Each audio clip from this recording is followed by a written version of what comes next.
افغانستان میں یہ کوئی پہلا حملہ نہیں ہے۔ داعش خراسان یہ حملے کر رہی ہے۔ داعش خراسان افغان طالبان کی سب سے بڑی مخالف تنظیم بن کر ابھری ہے۔ یہ جو داعش خراسان ہے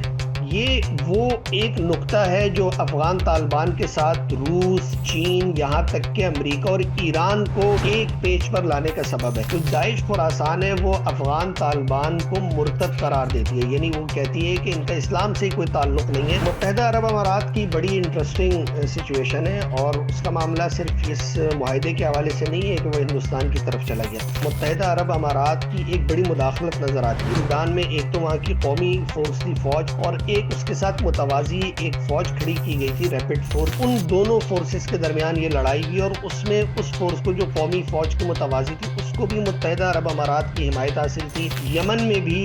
وہاں پر ایک متوازی فورس کھڑی کی گئی جو کہ سعودی عرب کے لیے بھی خطرہ تھی، اس کو بھی متحدہ عرب امارات نے سپورٹ کی۔ تو وہاں پر اس خطے میں سعودی عرب اور متحدہ عرب امارات کے اب مفادات ہمیں بالکل ایک دوسرے کے سامنے ٹکراؤ کی صورت میں نظر آ رہے ہیں۔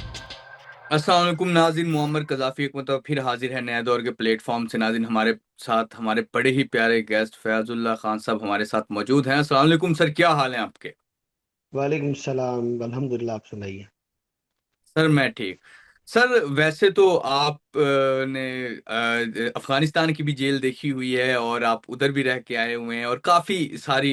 چیزیں ہیں، تو آپ افغانستان کو بڑا بہتر سمجھتے ہیں عام پاکستانیوں کی نسبت۔ اور اس کے علاوہ ایک سائڈ پر ہمارے انڈیا ہے، اور دونوں ہمارے نیبرز کے ساتھ کچھ تعلقات اچھے، افغانستان کے ساتھ تو رہتے بھی ہیں اور کبھی نہیں بھی رہتے، لیکن انڈیا کے ساتھ تو آپ کے سامنے آپ کو معلوم بھی ہے۔ سب سے پہلے سر میں پوچھنا جو آپ سے چاہوں گا کہ موجودہ جو صورتحال ہے افغانستان کے ساتھ ہماری، وہ کیوں اتنی خراب ہے کہ وہاں سے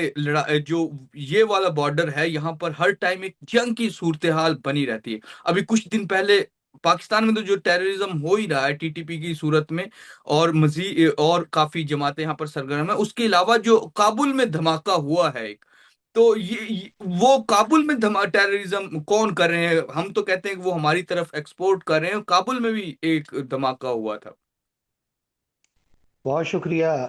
قذافی صاحب۔ جیسے آپ نے بولا نا میں نے افغانستان کی جیل دیکھی ہوئی ہے، میں سمجھا اس کے بعد آپ کہنے والے ہیں کہ اب پاکستان کی بھی جیل دیکھنا باقی رہ گئی ہے۔ اچھا چلا نہ بہرحال کرے۔ ہاں، تو یہ جو پاکستان کا افغانستان اور ہندوستان کے ساتھ جو تعلقات ہیں، دیکھا جائے تو یہ ابتدا سے ہی کشیدگی کا شکار رہے ہیں۔ اور ہندوستان کے معاملے میں ایک چیز ہم یہ دیکھتے ہیں کہ ایک طویل عرصے سے پاکستان کی یہ خواہش اور کوشش رہی کہ ہندوستان کے ساتھ ہمارے تعلقات معمول پر آ جائے، اور کشمیر پر بات کرنے کے حوالے سے بھی کئی بار ہماری چاہے ماضی کی حکومتیں ہوں یا موجودہ، وہ ہندوستان سے ہر فورم پہ یہ بات کہتی رہی ہیں کہ کشمیر کے حوالے سے ہمیں بات چیت کرنا چاہیے، لیکن ہندوستان نے اس معاملے کی طرف کوئی توجہ نہیں دی۔ یوں ہمارے اور ان کے تعلقات جو ہیں وہ کشیدگی کا ہی شکار رہے۔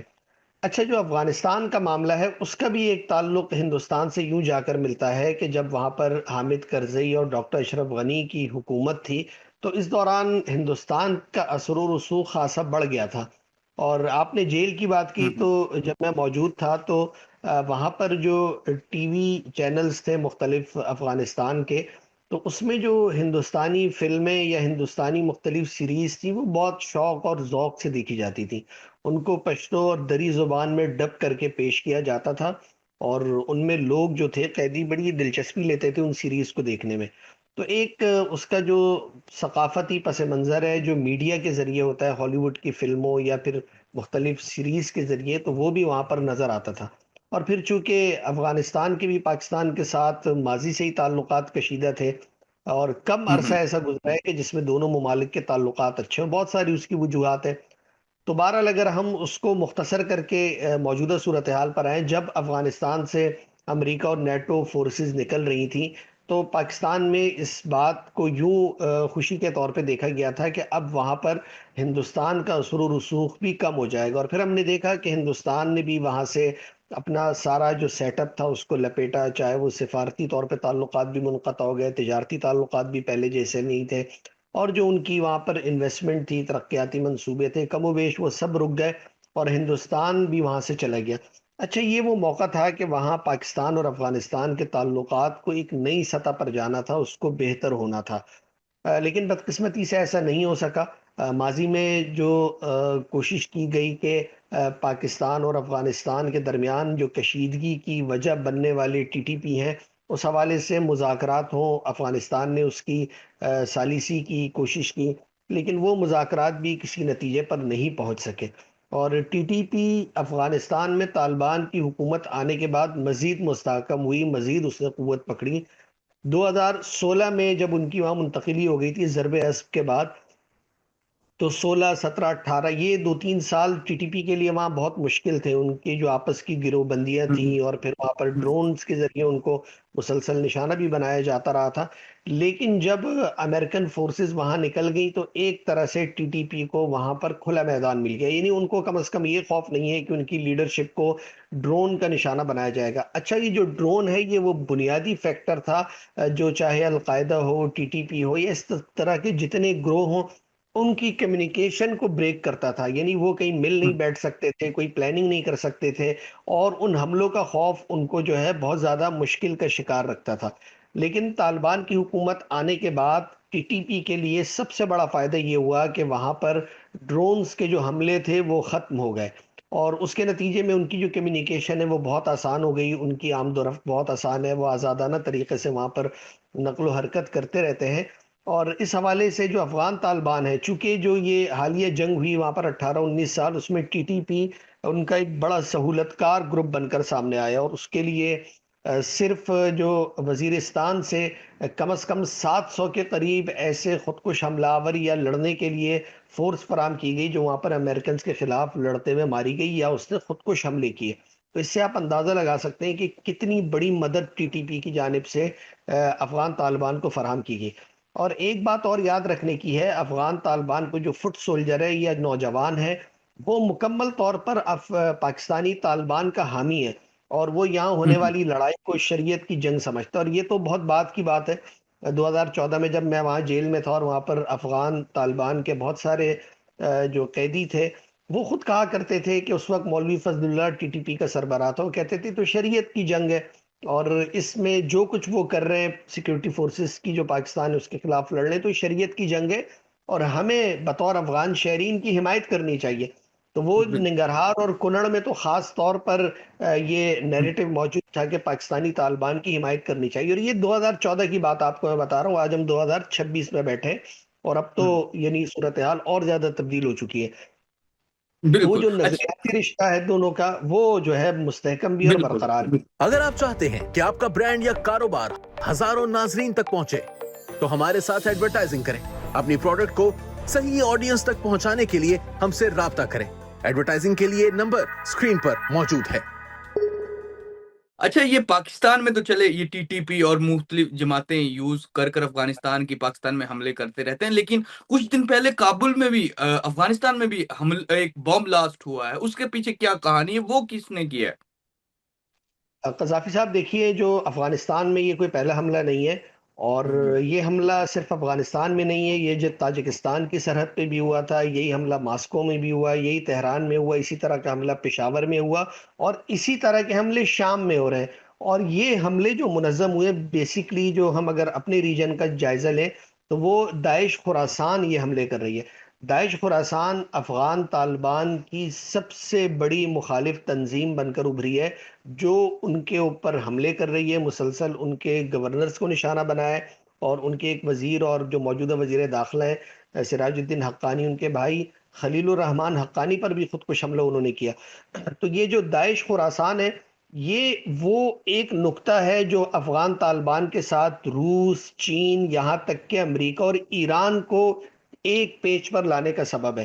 کیونکہ جو داعش خراسان ہے وہ افغان طالبان پر بھی اسی طرح سے حملہ آور ہے جس طرح سے وہ چینی مفادات پہ حملہ کرتی ہے، جس طرح سے پاکستان میں حملے کرتی ہے، اور جس طرح سے وہ ایران اور تاجکستان اور روس میں کرتی ہے۔ تو اس بنیاد کے اوپر افغان طالبان کے ساتھ جو ان ممالک کی ایک کوارڈینیشن بنی ہے، اس کی یہ وجہ ہے۔ جو داعش خراسان ہے وہ افغان طالبان کو مرتد قرار دیتی ہے، یعنی وہ کہتی ہے کہ ان کا اسلام سے کوئی تعلق نہیں ہے، اور ان کے خلاف لڑنا جو ہے وہ عین جہاد ہے۔ جب انخلا ہو رہا تھا، امریکی فورسز جا رہی تھی، تو ایئرپورٹ کے اوپر جو ایک خوریز خودکش حملہ ہوا تھا وہ بھی داعش خراسان نے کیا تھا۔ تو داعش خراسان افغان طالبان کے لیے اندرونی طور پر سب سے بڑا چیلنج ہے، یعنی یہ اتنا بڑا چیلنج ہے کہ اس کے مقابلے میں جو سابقہ شمالی اتحاد تھا یا احمد شاہ مسعود کے صاحبزادے یا دیگر لوگ،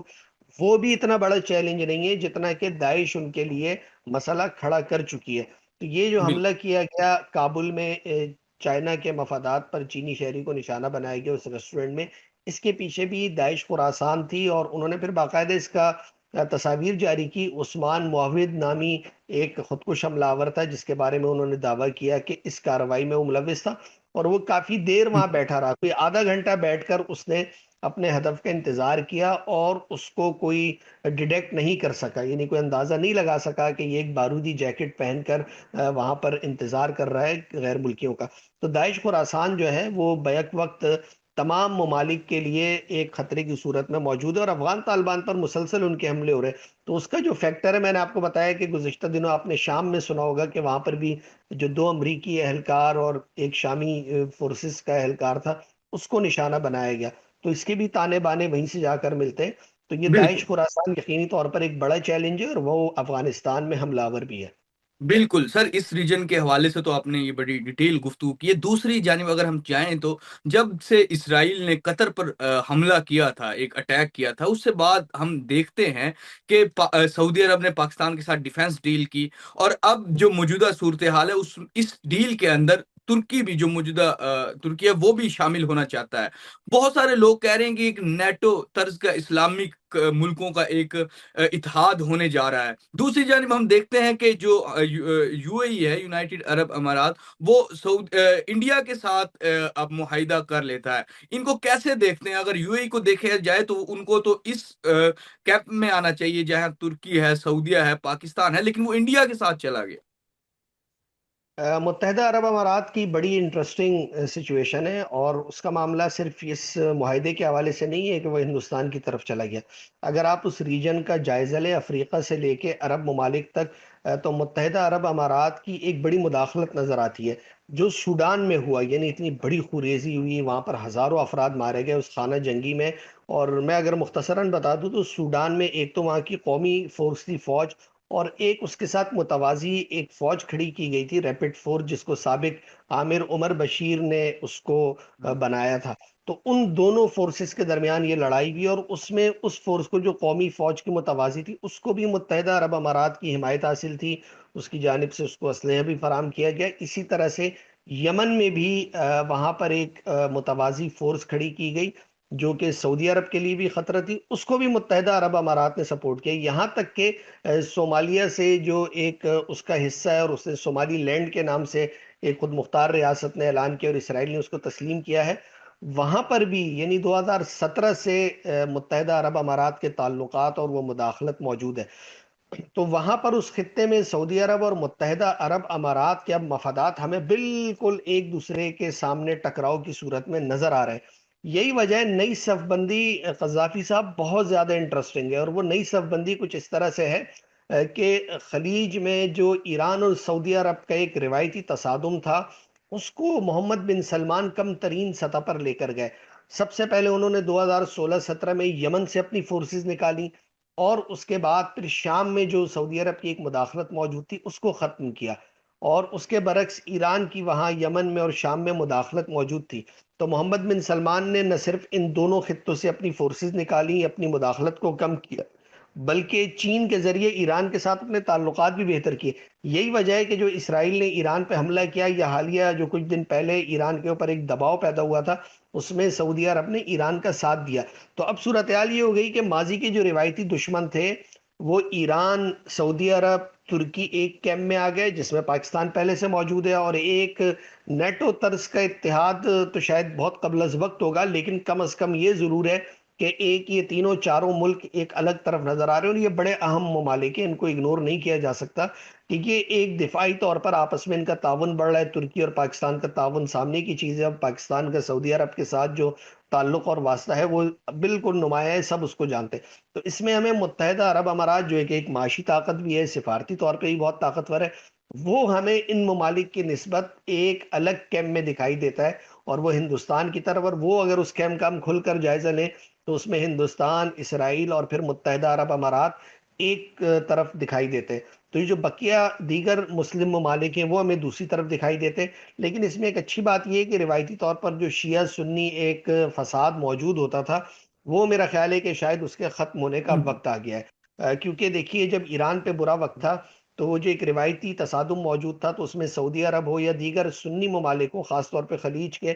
ان کے لیے بہت اچھا موقع تھا کہ وہ اپنے سکور برابر کرتے اور ڈونلڈ ٹرمپ کو اکساتے کہ وہ ایران کے اوپر حملہ کرے اور ہم حمایت کریں گے، جبکہ ایسا نہیں کیا گیا. تو یہ اتنی ایک دلچسپ اور اہم پیش رفت تھی کہ جس پر کوئی بہت زیادہ بات نہیں ہوئی. تو جو شیعہ سنی ایک 14 صدیوں سے ایک معاملہ موجود ہے اور آئندہ بھی رہے گا، لیکن ہم دیکھ سکتے ہیں کہ حالی عرصے کے بعد وہ کم ترین سطح پر آ رہا ہے، کیونکہ دو اہم ترین ممالک جو شیعہ اور سنی مکتب کی نمائندگی کرتے ہیں، انہوں نے اپنے اختلافات کم کیے. اور اس میں ایک اور پہلو یہ ہے کہ ایران نے افغانستان کے ساتھ بھی اپنے تعلقات بہتر کیے. جب 96 سے لے کے 2001 تک افغانستان میں ملا عمر کی حکومت تھی، تو اس زمانے میں ایران اور افغانستان کے تعلقات کشیدگی کی انتہا پر تھے. لیکن آج ان کے چھوٹے موٹے معاملات تو ہیں، مہاجر وہ بھی نکال رہے ہیں وہاں سے، لیکن اس کے علاوہ ان کے آپس میں جو ثقافتی تبادلے بھی ہو رہے ہیں، اور وہ کاروبار تجارتی جو ان کے تعلقات ہیں وہ بھی بہتر ہو رہے ہیں. تو یہ ہمیں لگتا ہے کہ ایک نیا قسم کا جو معاملہ ہے وہ شیعہ سنی معاملے سے بالاتر ہو کر عالم اسلام کی سطح پر جا رہا ہے، جس کو میرا خیال ہے سراہنا چاہیے، اور یہ ایک بہت اچھی پیش رفت ہے. بالکل ناظرین، جس طرح کے فیض اللہ صاحب ہمارے ساتھ موجود تھے اور انہوں نے یہ جو ایک نئی ڈیولپمنٹ ہوئی ہے جس میں انہوں نے ایک نقشہ کھینچا ہے کہ جس میں ہم جس کی بات کر رہے تھے سعودیہ، ترکی اور پاکستان کی، اس میں فیض اللہ خان صاحب کا کہنا ہے کہ ایران بھی بڑا نزدیک آ گیا، اور جو مجھے صورتحال ڈونلڈ ٹرمپ اور اسرائیل ایک طرف سے حملہ کرنے کی کوشش کر رہے تھے ایران کے اوپر، اس میں یہ تمام ملک